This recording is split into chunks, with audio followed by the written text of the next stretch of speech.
probably a fairly hefty repair bill coming toward us are right here. So you see how that's splitting? That's exactly what happened to the steps before they fell off.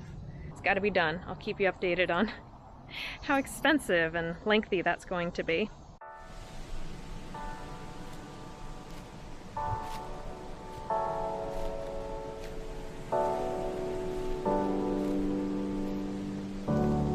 It is Labor Day weekend, and this is our 4-year anniversary of owning the Scamp.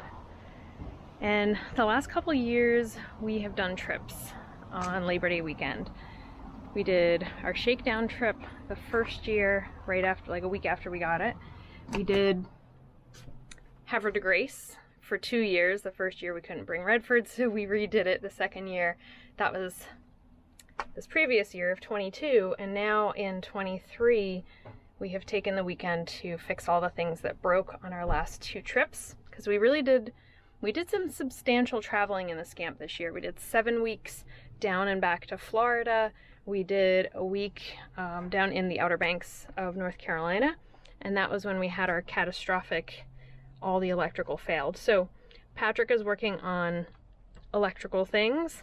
I am working on inside things, and hopefully in the next couple of weeks we can get the Scamp back into somewhat of a functioning status, because we're supposed to be going down to stay at our property in Florida and start working on it, start the process of moving, and the Scamp is going to be our shelter during that process, because that's the only thing that we probably have left on the property, especially after the hurricane. So, project weekend. This is a picture of the old ground and the new one that Patrick put in, so you can see quite a difference. The old one was very corroded, time for a new one. Patrick was working on the electrical system that we had problems with when we were leaving Cape Hatteras, and you can see right there he put a new ground in, and it worked for the most part. We were pretty happy about that, because none of our interior electrical was working at all, and now some of it's working. So that's the small victory of the day. We also had both the Scamp and the Jeep at the mechanic. They fixed the exterior lights and figured out that the Jeep had blown a fuse, which we think is related to that. Not exactly sure, but we're kind of working on a few theories. And then in classic RV fashion, as we were working on that, and I was in here kind of resituating things, I figured out that I couldn't open this drawer. And turns out that the nails that hold the bottom on had separated, so inside the cabinet it was actually kind of bulging down, so I had to wrestle it, get all the stuff out of it, and now I'm gonna have to remove the screws to take the whole thing out so that I can find a way to reattach the bottom, because that's where all of our utensils go. And that's not it. We went to test the fan, because this was one of the things we were having a lot of problems with when the electrical wasn't working. The fan would kind of turn, but very slowly. So we were like, all right, let's open this and test the fan.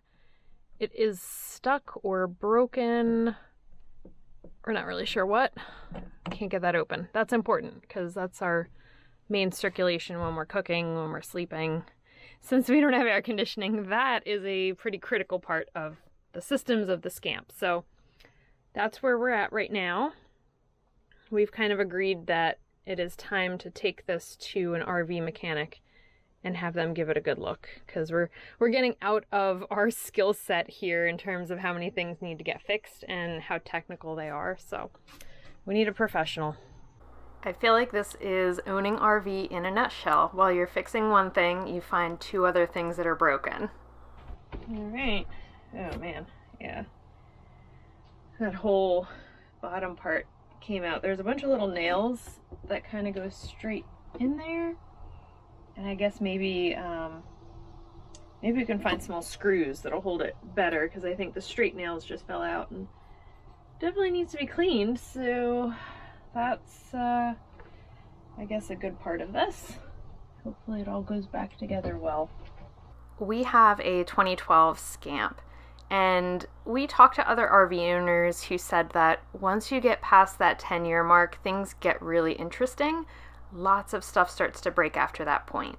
And we are finding that to be absolutely true. We had our minor issues before that, but from that 10 to 11-year mark, we have seen so many different things break, and we actually have some pretty significant problems with the trailer. As I took the drawer apart, once I got the bottom off, the whole thing was super wobbly. So I had to put some stabilizing screws in the corners, and it's a bit better now. Yeah, definitely. It was like wiggling. It looked like it was about to fall apart. So now it has a little bit more structural integrity, but as I was cleaning it, this is the bottom, the side that we've never seen underneath. It's just like this crappy particle board stuff that absorbs all the moisture. As I was spraying cleaner on it, it was just like soaking in, and I was like, oh, this is not good. So, new plan, I'm going to paint all the exposed areas, because we know from the tiny house that things that are painted don't absorb moisture, they don't build up mold, which is always the thing you're fighting in a small space, an RV or a tiny house. We decided to buy a Scamp because it had a good reputation for longevity. But the more work we do on our RV, I really wonder what the manufacturer is thinking when they pick out materials. It doesn't seem like they are picking things that are made for longevity. During our fourth trip of the weekend to the hardware store, I went and picked up a cleaner that has bleach in it, and I'm going to spray all the surfaces underneath the sink because there was a little bit of mildew spotting on the underside of the drawer, and I want to make sure that we don't allow any of that to take hold and proliferate under here. That's a really big deal, especially because when the drawer is out, now I can reach the top of the insulated piece here, which I think that's got to be our hot water heater. When I did the first round of painting the cabinets and all of that in 2020, that was my pandemic project when I was off work, we still had the door on the bathroom at that point, so I never actually painted back here or the trim. So while I've got the paint out and I'm waiting for the drawer to dry, I think that's going to be the next thing that I'll do. I'll just rough it up with a little bit of sandpaper, throw some white paint on there, and there's some spots that need to be touched up anyway, so good time to do that. Over the past 4 years that we have been the owners of the Scamp, we did an interior update, and we've dedicated many weekends to regular maintenance for the trailer. That's just something you're going to have to get used to if you own an RV. So here's our quick fix of the day. Patrick figured out the plastic thing that covers up our fan was just stuck for some reason, so now it opens. And since Pat was working on the electric, the fan works. So exciting. So I'll try to get some of the bleach smell out of here as that dries out. And I did some painting around the edges just so it's a little bit more uniform. And I'm waiting for the drawer to dry, and then I'll put the bottom back on. When we were in Cape Hatteras and we had our complete electrical system in the Scamp fail, Patrick and I spent a lot of times looking underneath the Scamp, and we knew that we had some rust. We had put some rust preventative paint on the trailer in past, but we realized that that did not do anything, and we had a very significant problem on the axle brackets and the frame. I'll let this sit and dry for about an hour. So I think it's good. I'm just not sure. I couldn't get the screws to sit flush, and you can see it was starting to split this stupid particle board stuff. So I didn't want to push it too hard, but I'm hoping the drawer will still slide in and out on the brackets. So we'll see.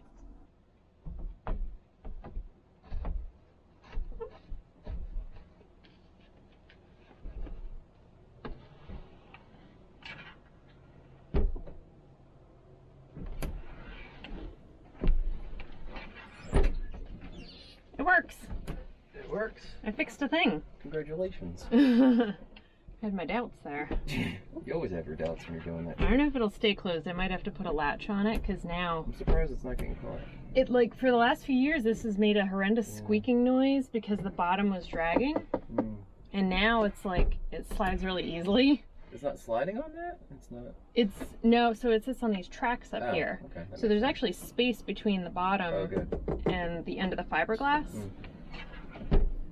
But all right, now I got to put the screws back on the inside so it doesn't fall out. Oh. Let's look at where we're at right now, because I just wrote our list of what we're going to be working on in the upcoming weeks to get the Scamp ready to travel again. The major victory is that the outside lights, the brake lights, the running lights are all working thanks to our friends at the car modification shop. They did a really great job figuring out what was wrong with the Jeep. It was a fuse. I can't remember if I mentioned that or not, but there was actually a fuse that blew that we think was related to the ground not working, and it just caused like 3 different problems to pop up at the same time. But that's all been handled, so it is actually safe for us to drive the RV because we have lights. The other ongoing issues that we have, the fridge, we're gonna have to take that to an RV specialized repair person because that is beyond the scope of our skills, and we really don't want to buy a new RV fridge because they are horrendously expensive. Like, I think when we looked it up, it was like $1,800, and then we would either have to install it ourselves or get somebody else to install it, so $2,000, I don't know. We really don't want to do that right now. The drain of the shower is not working. That's an easy fix. We can take care of that. It's not high on the priority list. Okay, I'm going to order new cabinet locks for 2 of the cabinets that popped open on our last trip. And the big one, okay, rust. We have an 11, almost 12-year-old RV, and it has been outside the entire time. So that's a lot of rust accumulation, and we do a lot of maintenance on the RV. We like our RV, we want it to stay on the road. So we've really tried to keep up with the maintenance, and I think 2 seasons ago, Pat did an undercoating of rust protective paint, which I think was helpful, but the issue was already too far along for it to completely fix it. So our next really big concern is that the axle and a lot of the attachment points for the axle are very rusted. They look kind of similar to the attachments that we had on the metal steps right before they fell off.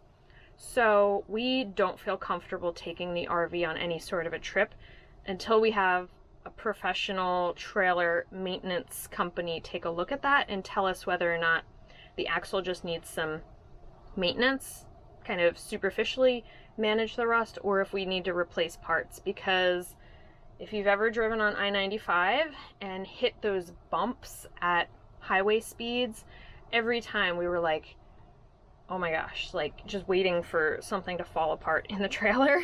That's the list that we are working with currently. The biggest factor right now is the axle and figuring out the undercarriage rust. Once we have that situated, the fridge is going to be the icing on the cake if we can get that fixed, but then I think we'll be ready to take the Scamp down to Florida and get started setting up our new property and the new lifestyle that we have been working toward for years, literally years and years and years. So, big step. There's the official list, and I want to give you a little view of what things look like right now underneath. Hi, Redford. You having a busy day? Alright, let's see. Underneath the Scamp. Oh my goodness. So a lot of this looks pretty superficial. We did not paint that section. You can see there we were like just starting to run out of the paint. So that's the situation. The parts that we are really concerned about are right here. So you see how that's splitting? That's exactly what happened to the steps before they fell off. So we're not going to travel like that. Don't think it's safe. I think we have probably a fairly hefty repair bill coming toward us, but it is what it is right now. We need to keep the Scamp mobile because we call it the escape pod. It's literally how we're going to be able to get down to Florida and have something to live in while we work on the property. So it's got to be done. I'll keep you updated on how expensive and lengthy that's going to be. So So that is the sad state of the Scamp right now. We have it scheduled for an assessment to possibly get the axle replaced and to have some pretty significant work done on the trailer. So we will keep you updated on how we get Old Doris back in shape for traveling. Thanks for watching, and we'll see you in the next one. To be where and I'll be there, so don't be scared. Just take a deep breath of air. And 1, 2, 3 to 10, you begin to focus again. And though time flies, we'll have enough to realize this bigger than the both of us.